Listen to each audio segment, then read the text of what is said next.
Coming up on today's episode of Airborne, NetJet pilots bring new lawsuit against fractional company.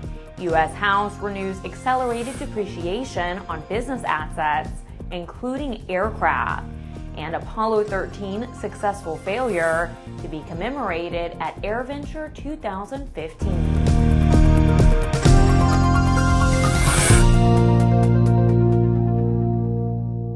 Welcome to Airborne on Aero-TV. I'm Ashley Hale. The NetJets Association of Shared Aircraft Pilots has filed a lawsuit against NetJets Aviation and its parent NetJets Incorporated. The union represents more than 2,700 pilots employed by NetJets. In the lawsuit, the union alleges NetJets gained unauthorized access to the union's password-protected internet message boards in violation of the Stored Communications Act. The message board is a private forum for pilots to communicate with each other and their union leaders. The lawsuit also claims NetJets violated the Railway Labor Act by conducting unlawful surveillance of pilots' union activity. It also accuses NetJet managers of posing as pilots on social media and encouraging the union and its members to engage in an illegal work slowdown, while at the same time threatening to fire pilots and falsely accusing the union of engaging in an unlawful job action. NetJets and the union have been in negotiations over the new labor agreement since late June 2013, and it doesn't look like any positive solution is on the horizon. The U.S. House of Representatives has voted to renew several expiring tax provisions, including accelerated depreciation for 1 year. Bonus depreciation expired at the end of 2013, but the NBAA and a broad coalition of industry groups have backed efforts in Congress to renew it retroactively as part of a package of tax extenders. For qualified property, accelerated depreciation allows businesses to take a first-year deduction equal to 50% of an asset's cost basis. After the first year, the asset is depreciated according to the modified accelerated cost recovery system. The House-passed bill also would renew increased limitations for Section 179 expensing. The provision allows businesses to expense rather than depreciate certain assets, such as aircraft parts, with a value of up to $500,000. In April, the Senate Finance Committee approved a plan to renew several tax extenders for 2 years. The House and Senate plans will need to be reconciled before a final bill can be sent to the President for his signature. After the break, EAA AirVenture 2015 to salute Apollo 13.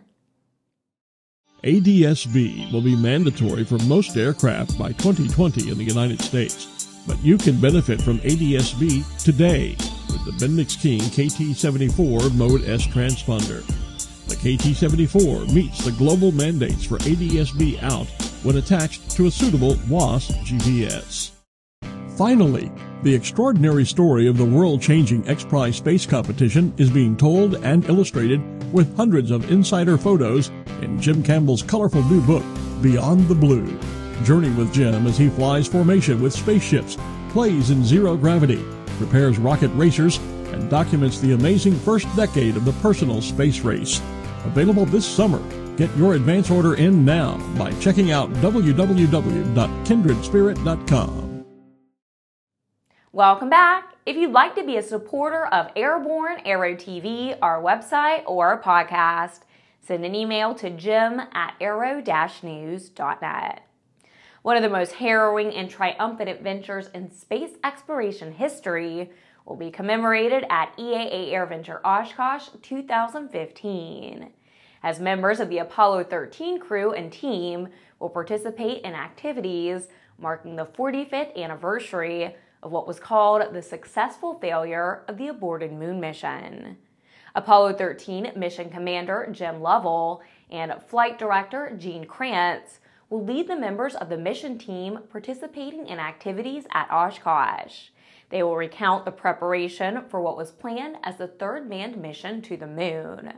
the circumstances surrounding the malfunctions that threatened the crew, and the ingenuity and determination that allowed the astronauts' safe return to Earth.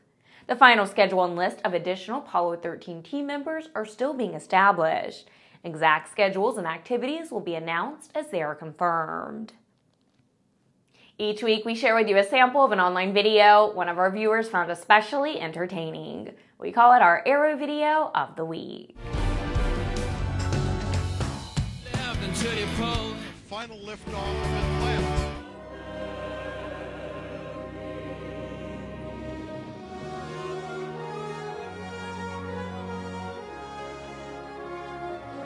In this video, the Smithsonian National Air and Space Museum gets a surprise visit from the U.S. Air Force Band. Turn up the volume and be prepared to be mesmerized. Search the USAF Band 2014 on YouTube. Robinson Helicopter Company's float option for its 5-place R66 has been FAA approved. Designated the R66 Turbine Marine, the pop-out float option is similar to that of the R44 Clipper. The float option adds approximately 65 pounds to the helicopter's empty weight. When not in use, the float tubes are stowed in low-profile protective covers along the landing gear skids, minimizing drag and allowing easy cabin entry and exit. Primarily used in emergencies, the floats activate by a lever on the pilot's collective and inflate within 2 to 3 seconds, allowing the pilot to make an immediate water landing if necessary. Pressurized helium from a tank mounted beneath the right rear seat provides the rapid inflation. The R66 Turbine Marine is also approved for water takeoffs at reduced operating weights, allowing for water operations training or limited amphibious use if desired. After these messages, Senator Feinstein targets UAVs. Since the early days of powered flight, pilots have struggled with landing in crosswinds. In fact, crosswinds and wind gusts cause more landing accidents than fog, thunderstorms, and icing combined. That's where the Redbird X-Wind SE comes in. By placing pilots in gusty crosswind conditions for extended periods of time, the X-Wind SE gives instructors all the time they need to teach the pilot the proper techniques for landing in crosswind conditions. For more information on Redbird X-Wind SE and Redbird's entire line of flight training devices, visit www.redbirdflightsimulations.com. Welcome back. California Senator Dianne Feinstein says she plans to introduce a bill to significantly strengthen drone safety laws to protect U.S. airline passengers in U.S. airspace. She also called on the FAA to increase enforcement of existing laws. Feinstein announced her intent to introduce legislation in a letter sent last week to FAA Administrator Michael Huerta. In the letter, she reiterated her broad concern over drone safety and urged increased enforcement. Feinstein's legislation would expand and codify the existing moratorium to private drone use that threatens the airspace. It would also impose felony penalties on dangerous drone operators and require a safety certification before private drone use can be expanded. This is a perfect example of how the actions of irresponsible people receiving media hype can lead unknowledgeable politicians to urge government agencies to create poorly thought-out regulations. Trig Avionics TY91 and TY92 VHF 833 radios can now be ordered as a dual control kit. This allows 2 radio controllers to integrate with a single Trig radio hardware box. Trig's Annie Davis said in part, quote, "Dual control is ideal for 2-place tandem aircraft and gliders, many of which are used for training," end quote.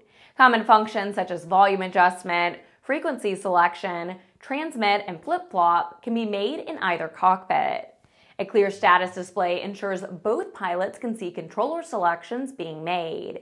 A Smart Set feature automatically ensures that important menu settings are duplicated from one controller to another.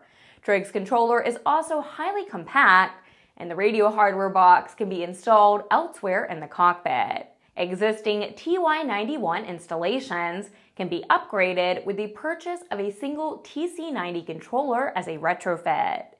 The TY-91 radio controller is even splash-proof in case that tandem aircraft is open cockpit. Captain Georgina Sutton has been named the first female chief pilot of an Australian airline. Captain Sutton flies for Jetstar, which is a subsidiary of Qantas. It's reported that Jetstar said in a statement, quote, "This is the first time a female chief pilot has been appointed in Australia, and one of the first times for major airlines around the world," end quote. Jetstar added that Captain Sutton is leading the way for female pilots worldwide.